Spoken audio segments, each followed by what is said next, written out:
teacher of literary criticism.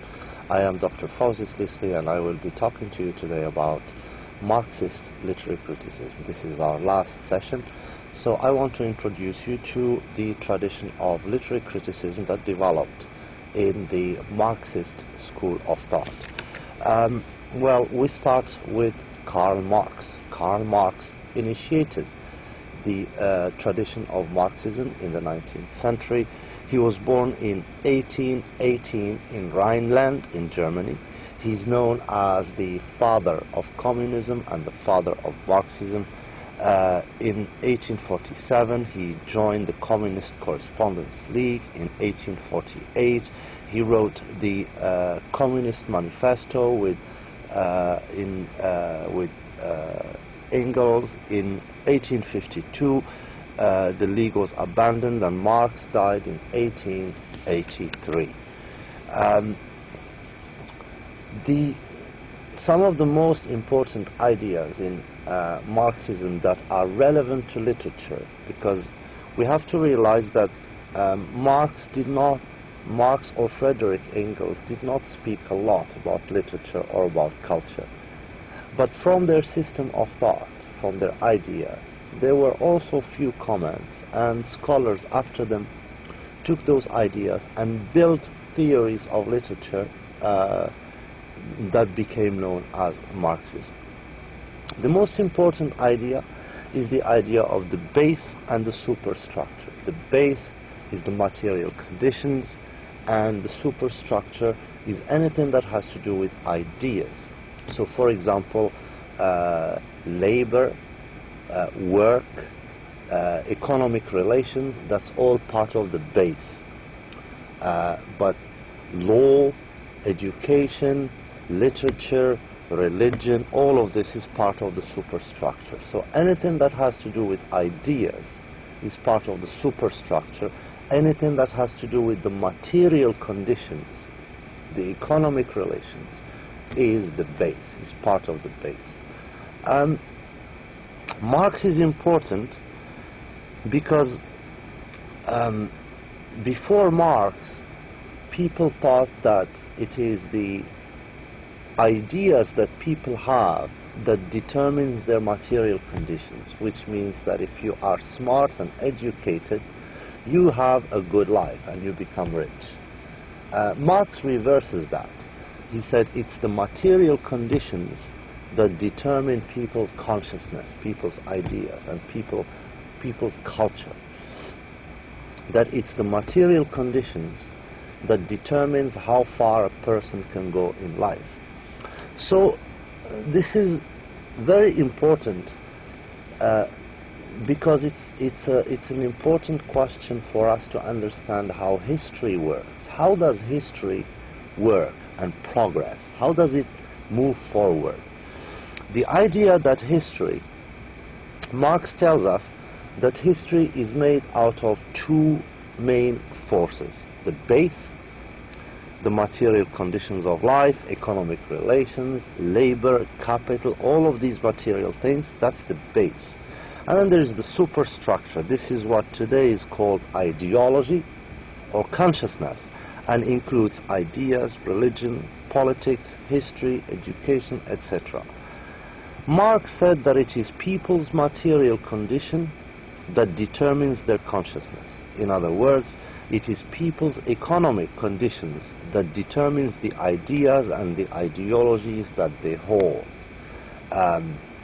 This seems pretty radical, but in a Muslim world, we have to remember that Ibn Khaldun said the same thing hundreds of years before. In the Muqaddimah, Ibn Khaldun says that it is the material conditions of life that determines people's consciousness. It's new. Marx's idea was new because people thought that it was your ideas that determine your material conditions. But Marx reversed it. That it is the material conditions that determine the ideas and the consciousness that people have. Let me talk a little bit now about Marxism and literary criticism. Marxist criticism analyzed literature in terms of the historical conditions which produced it. So when they look at literature, they don't just look at the content and the ideas and the characters as if they exist, outside time and place and outside of history. They look at literary texts as a product of historical developments and material conditions, right? So the goal of Marxist criticism is to explain the literary works more fully, paying attention to its forms, its styles and meanings, and looking at them as products of a particular history. Marx said that Marx was important because he said that history was written behind the back of the simple person, which means that before Karl Marx, history was mostly the history of kings and big events like the battle of this and the battle of that. And so history simply meant the history of kings and the history of great events. But Karl Marx said, average people are also part of history. Social life is also part of history. History is a large-scale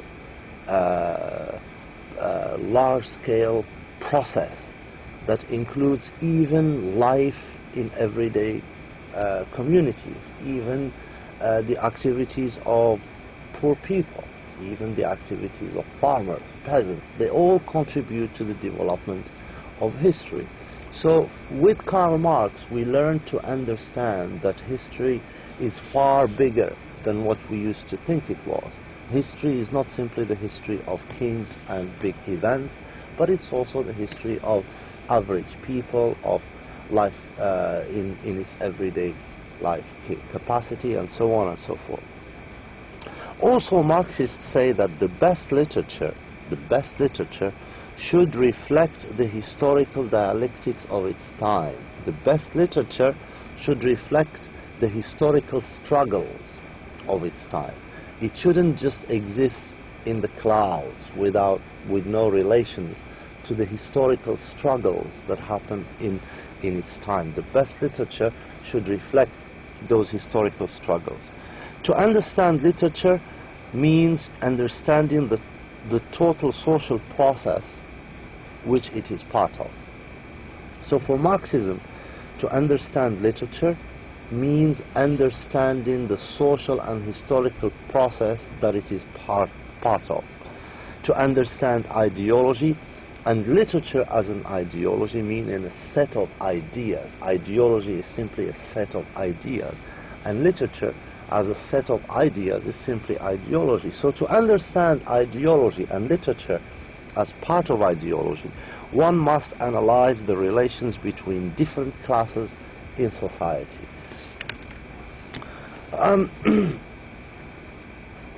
They also believe that literary products, novels, plays, etc., cannot be understood outside the economic conditions, class relations, and ideologies of their time.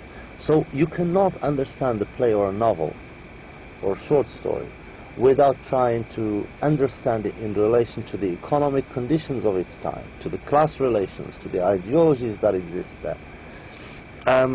Truth is not eternal. They don't believe that truth is eternal. They believe that it is institutional, created by institutions. For example, the idea of private property, they say, is not a natural category. Humans didn't know the idea of private property until a certain development happened, and the idea of private property became common. Art and literature also, this is a very important Marxist idea, art and literature are commodities, meaning consumer products. Just like all other consumer products and commodities, art and literature are also consumer products. And it's a question of understanding how they work as consumer products. Art and literature, Marxism believes, art and literature are both reflections of ideological struggle and can themselves be central to the task of ideological critique. So they are they are reflections of an ideological struggle, but they can also be critiques of that ideological struggle. Historically, scholars talk of three main schools of Marxism. They say that the first school was classical Marxism. This is the Marxism of Marx, Karl Marx, and Friedrich Engels in the 19th century. Then there is the early Western Marxist tradition. This is in the 1940s, 50s. This is when Marxism became an important cultural tradition in Western Europe, in Germany and France and Italy and England and so on. And then there is late Marxism, and this is the Marxism of after the 1960s to the present. And I want to talk about each one of them briefly. Classical Marxism, criticism flourished in this period from the time of Karl Marx and Engels to the Second World War. So from Marx and Engels in the 1850s and 60s and 70s to the Second World War. This 50, 70, 60 years period is the period of classical Marxism. It insists on the following basic tenets. It insists on materialism, on economic determinism. Economic determinism, meaning that the biggest determining factor in history is the economy and economic relations. Class struggle as the most important factor in historical development. Surplus value, reification, proletarian revolution, and communism as the main force of historical development. Basically, in this early period, Karl Marx tells us, follow the money. If you want to understand how history works, follow the money. Ask the question, who benefits? Who benefits economically? If you want to understand society, follow the money. Who benefits economically? And that would explain the historical processes to you. Marx and Engels were political philosophers. They were not literary critics. The few comments they made on literature enabled people after them to build a Marxist theory of literature. So they didn't have a theory of literature themselves, Karl Marx and Friedrich Engels. But the few comments they made about literature allowed other people, other scholars later on, to develop what became known as the Marxist theory of literature. Marx and Engels were more concerned with the content rather than the form of literature. They didn't pay attention to the form. They mostly paid attention to the content of literature. Because to them, literary study was more politically oriented and content was much more politically important. They were interested in the political function of literature, the political function of novels and plays and short stories. And in that sense, they didn't pay much attention to the form of literature. They only paid attention to the content of literature. Literary form, however, did have a place if it served their political purpose.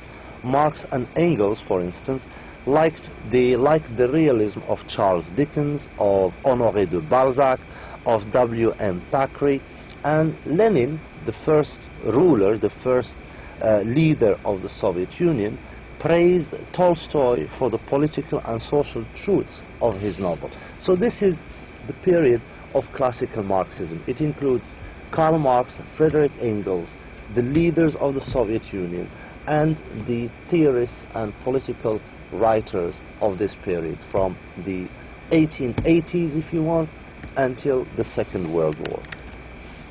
Early Western Marxism, well, the biggest name here is George Lukács. George Lukács was perhaps the first Western Marxist. George Lukács denounced the mechanistic and vulgar Marxism that people were practicing at his time in the 40s and 50s and so on. that the features of a cultural text, he said, were strictly determined by or interpreted in terms of the economic and social conditions of its production and by the class status of its author.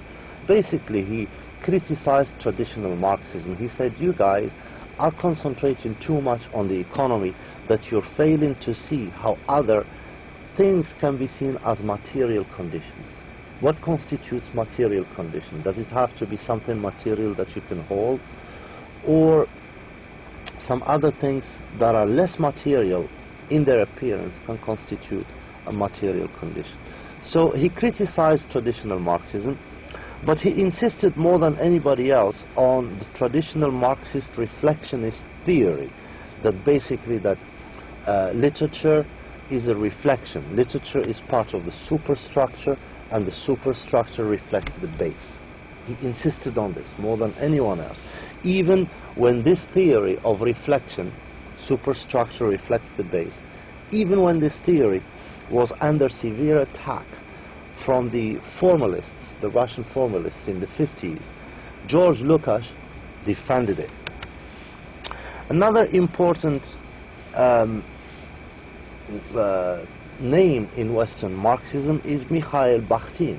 He comes from the Russian formalist school, but Bakhtin had to run away from Russia and died in the process, and his books were not translated until the 1960s. And his most important book is Discourse and the Novel, written in the 1930s. Bakhtin, like George Lukács, tried to define the novel as a literary form in terms of Marxism. He tried to say that basically the novel is the most Marxist form that can serve the struggle of workers, the struggle of peasants, the struggle of poor people against capitalism. The discourse of the novel, he says, is dialogical, which means that it is not tyrannical, it's not one-directional, it allows dialogue. Bakhtin makes a distinction between dialogical and monological. He says monological discourse is one-directional. Dialogical discourse is based on dialogue. Monological discourse is tyrannical. It doesn't allow for dialogue. And dialogical discourse is more open and allows for dialogue and participation. He says the novel is dialogical. Poetry is monological, one-directional, and tyrannical. Another one of his important books is Rabelais and His World. He explains in this book that laughter and play, right? He studies the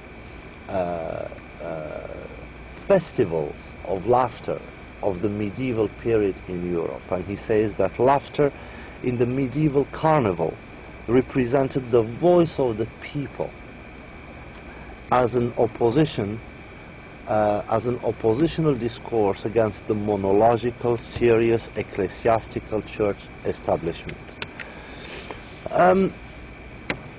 Also part of the early Western Marxism, we should also cite the Frankfurt School of Marxism. It was founded in 1923 at the Institute of Social Research in the University of Frankfurt in Germany. Members and adherents have included Max Horkheimer, Theodor Adorno, Walter Benjamin, Erich Fromm, and Herbert Marcuse, Louis Althusser, Raymond Williams, and others. A distinctive feature of the Frankfurt School is independence of thought. They have proved to be independent in terms of their thought. They have shown themselves to be interdisciplinary. They use multiplicity of disciplines, and they have also proved to be open to opposing views. So although they are Marxist, they're not rigid in their Marxism. They are open to borrowing ideas from other traditions. The third phase, called late Marxism, and it is often associated with the writing of Frederick Jameson in the United States, or Raymond Williams in England, Ijaz Ahmad in India, or the work of Louis Althusser in France. Raymond Williams says there were at least 3 forms of Marxism: the writings of Karl Marx, the system developed by later Marxism out of these writings, and Marxism popular at given historical moments. That's Raymond Williams. Frederick Jameson says there were 2 Marxism, one being the Marxian system developed by Karl Marx himself, and the other being its late development of various kinds. And this brings me to the end of this lecture. Thank you so much for listening. I hope you enjoyed this course, and I hope you enjoyed this lecture, and I hope to see you in other lectures. Wassalamu alaikum wa rahmatullahi ta'ala wa barakatuh.